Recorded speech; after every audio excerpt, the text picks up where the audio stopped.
আসসালামু আলাইকুম ওয়া রাহমাতুল্লাহি ওয়া বারাকাতুহু। হাই এভরিওয়ান, কেমন আছেন আপনারা সবাই? আমি আলহামদুলিল্লাহ আপনাদের দোয়ায় ভালো আছি। শুধু পোশাক নয়, অনুভূতি রং স্পর্শ করে। স্বপ্নকুটিরের এই হ্যান্ড পেইন্টেড শাড়ি বা কুর্তি, মাস্ক যেটাই বলেন না কেন, শুধু আপনার বিশেষ দিনে নয়, একদম রোজকার ব্যবহারের জন্য আদর্শ। চলুন দেখি কিভাবে আপনি এটিকে আরো স্টাইলিশ ও অর্থবহভাবে ব্যবহার করতে পারবেন।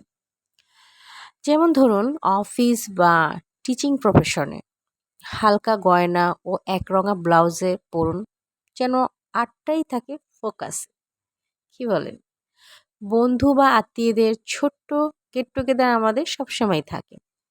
তো সেই ক্ষেত্রে নিজেকে একটু আলাদাভাবে দেখাতে হলে ম্যাচিং ব্যাগ ও হালকা মেকআপে hand painted look just wow, অন্যরকম কমপ্লিমেন্ট দিবে আপনাকে।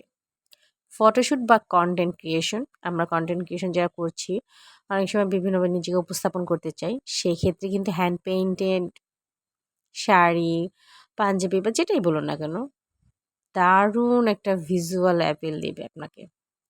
রেগুলার ইউজের পর যত্ন নিন, নরম সাবানে হাতে ধুয়ে শুকিয়ে রাখুন ছায়ায়, অনেকদিন টিকে থাকবে, রংটাও নষ্ট হবে না। আপনার প্রতিদিনের মুহূর্তে থাকুক হ্যান্ড পেইন্টের ছোঁয়া, স্বপ্নকুটির যেখানে রঙের সাথে গল্প জড়িয়ে থাকে।